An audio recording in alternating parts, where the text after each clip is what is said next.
It can be quite intimidating working out the right kit to bring with you on expedition, so over the next 10 minutes we'll explore everything you might need. Starting with Essential Kit. Rucksack. When selecting a rucksack, try it on before you commit. Aim for between 65 to 85 litres for men and 55 to 75 litres for women. You want one that loads up from the top, not one that loads from the side. Day bag. A day bag is great for taking only the items you need each day when you're on project. They're also perfect for using as hand baggage on the flight over. Dry bags. There will be plenty of occasions when you'll need to keep water away from your kit, and dry bags are well suited to this. Try and bring a variety of sizes so you're prepared for any situation. Walking boots. Sufficient ankle support is incredibly important when choosing the right walking boots to bring. The ideal pair should dry quickly when wet and be comfortable to wear.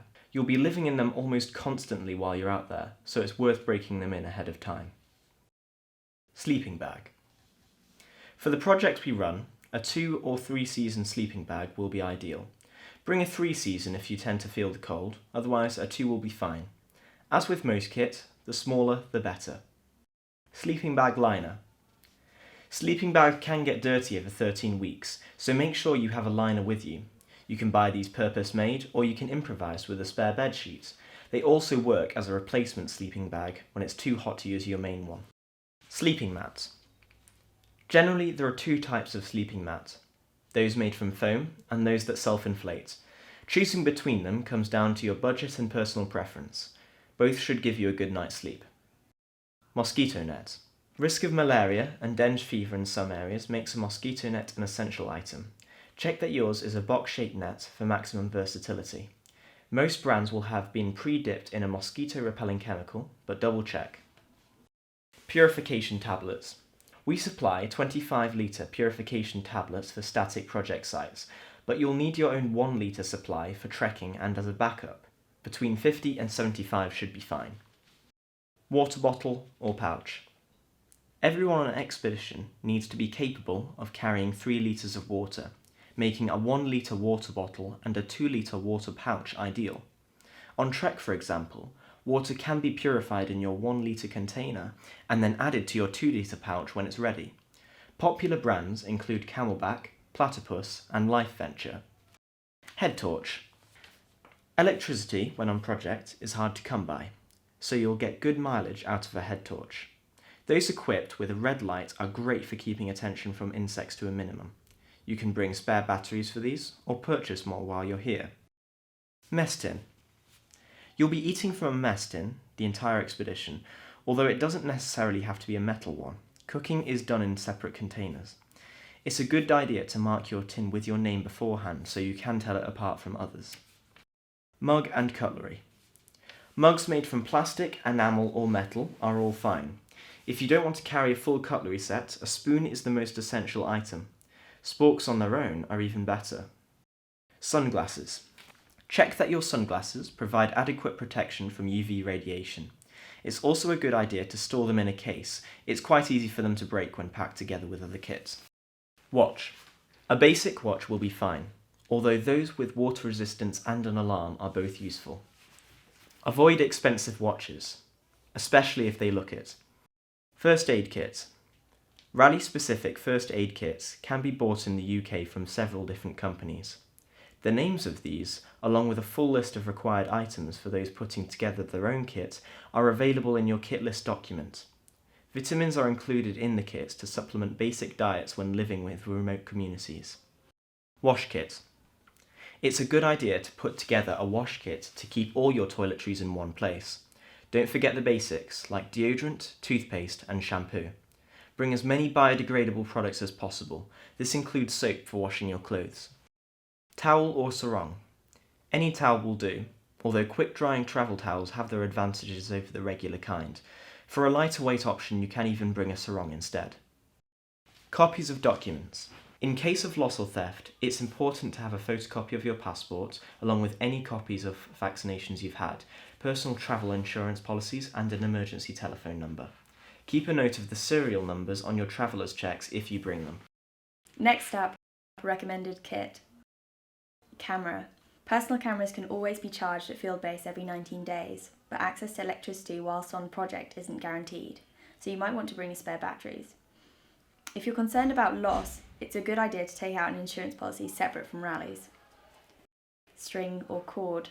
Any type of cord is extremely versatile and can be used for, amongst other things, hanging mosquito nets, as a washing line, and for securing items to the outside of your backpack.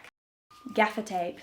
Gaffer tape is also useful in many situations, such as when setting up mosquito nets and making basic repairs.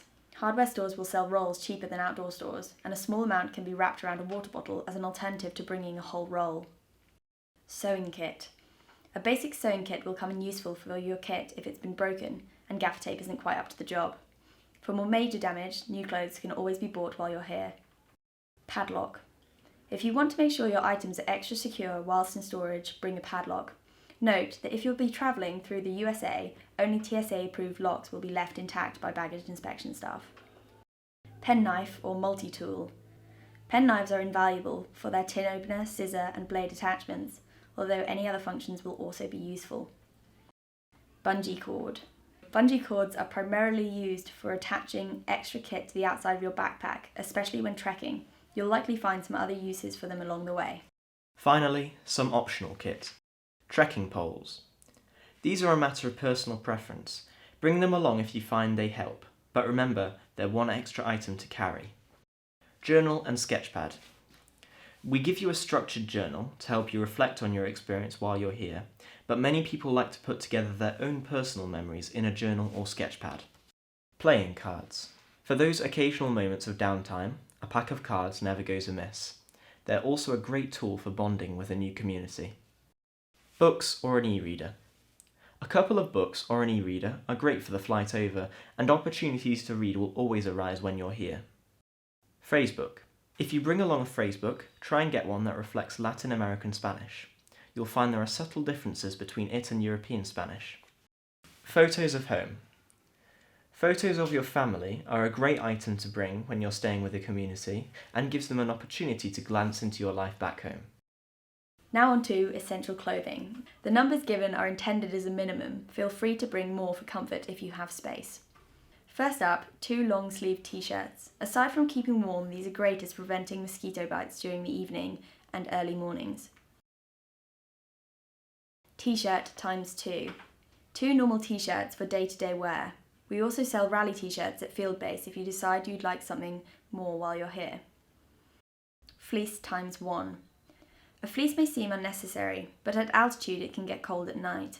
It's worth noting that many waterproof jackets will come with a detachable fleece lining. Trousers times 2. 2 pairs of trousers, and having them be waterproof is all the better.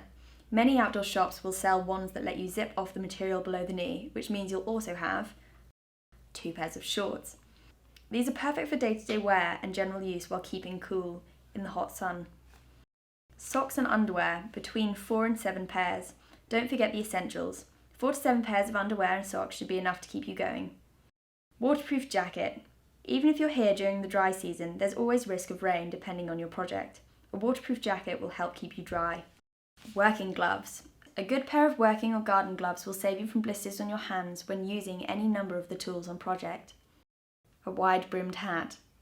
Especially important for trekking, a hat with a wide brim will protect you from the sunburn while keeping you cooler at the same time. Sandals. Irreplaceable for river crossings, a pair of sandals are also good for getting your feet out of your boots at the end of the day, while still keeping them protected. A swimming outfit. For the occasional rivers and beaches you'll find along the way, make sure you've got something you can comfortably swim in. Finally, we'll end with some recommended clothing. Sweatshirt or hoodie.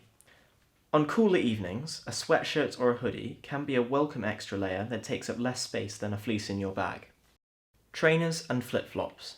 A pair of trainers and a pair of flip-flops both have their uses, especially if you're coming as a volunteer manager rather than a project manager. Some people like to run in their spare time, and flip-flops are great around the office in warmer weather. Bandana. A bandana will keep hair and sweat out of your eyes at the times you want it to be there least. Finally, you might want some nicer clothes for between projects or while you're travelling.